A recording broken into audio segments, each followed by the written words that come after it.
At Victoria's promotion banquet, in front of a room of corporate elites, she raised the limit on my linked credit card from $3,000 to $5,000.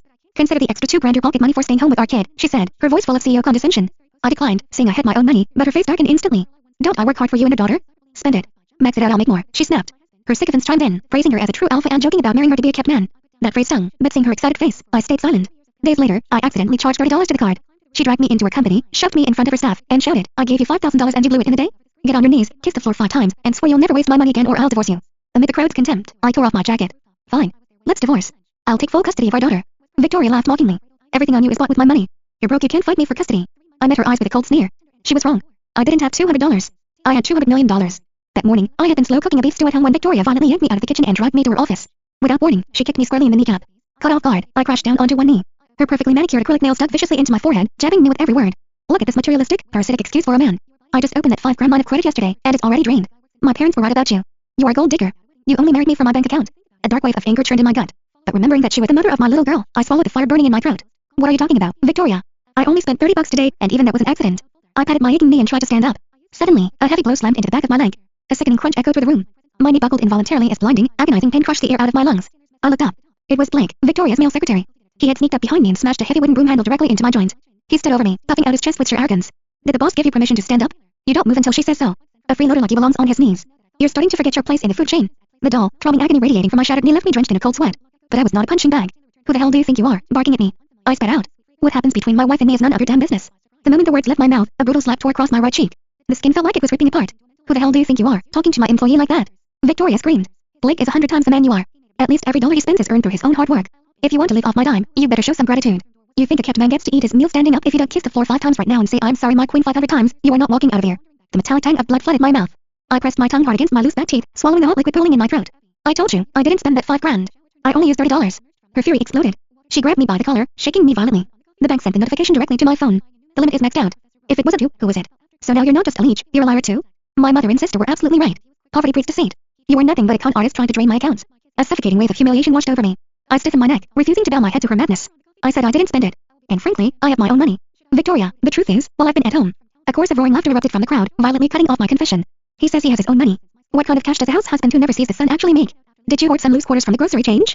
If Victoria wasn't out here crushing it in the corporate world, you'd be starving on the streets. Look at that grease stain on his shirt. I don't know what the boss ever saw in him. Just looking at him makes me want to throw up. She just liked his face.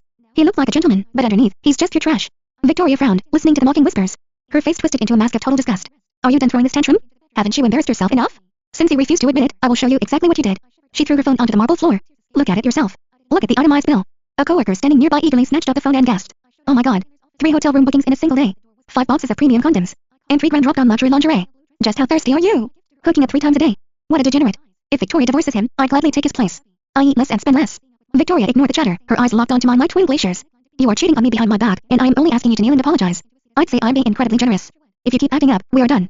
There was no point in arguing anymore. I was completely utterly baffled by that bank statement. Trembling from the agonizing pain in my knee, I forced myself up. I intended to wait until she came home to properly explain things. But the second I got my footing, Blake lunged. He grabbed the back of my neck and slammed my face brutally into the freezing tile floor.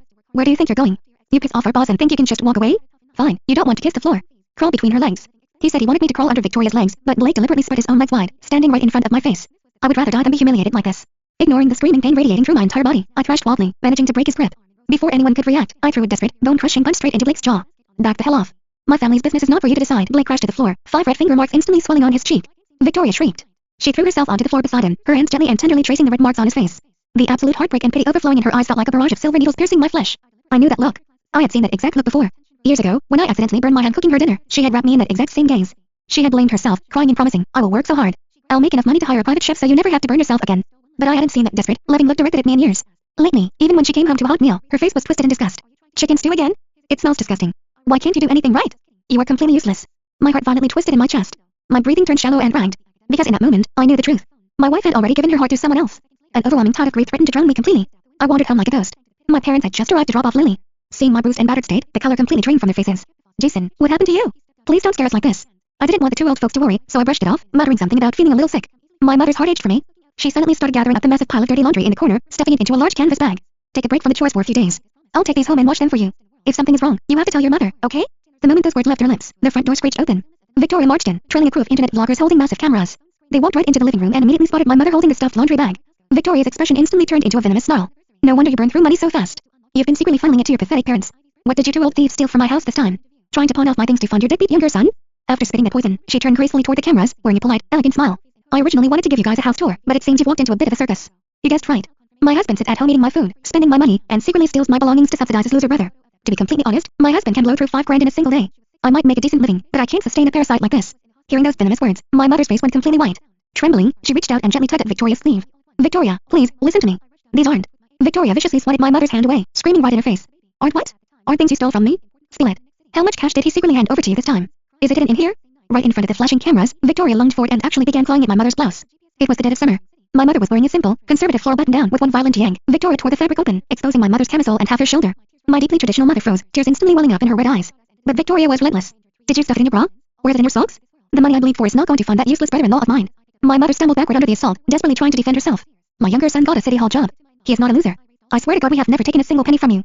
We have our own retirement money. Victoria let out a shrieking, demonic laugh. What money? How much corn can you grow on your tiny plot of land? How much does that sell for? So what if he works for the city? He makes pennies. He can't even afford a wife. Take off your pants. Let me see if you hid my cash in your underwear. Watching Victoria cross every conceivable line, actually reaching down to forcefully rip off my mother's trousers, the veins in my temples pulsed with blinding rage. Enough. Get your hands off her. I said enough. I lunged forward, grabbed Victoria by the wrist, and hurled her onto the floor. Victoria sat there stunned for a few seconds before morphing into an absolute banshee, launching herself at me. You dare hit me? Who the hell do you think you are to lay a hand on me? You defend this old act today, who knows what you'll do tomorrow?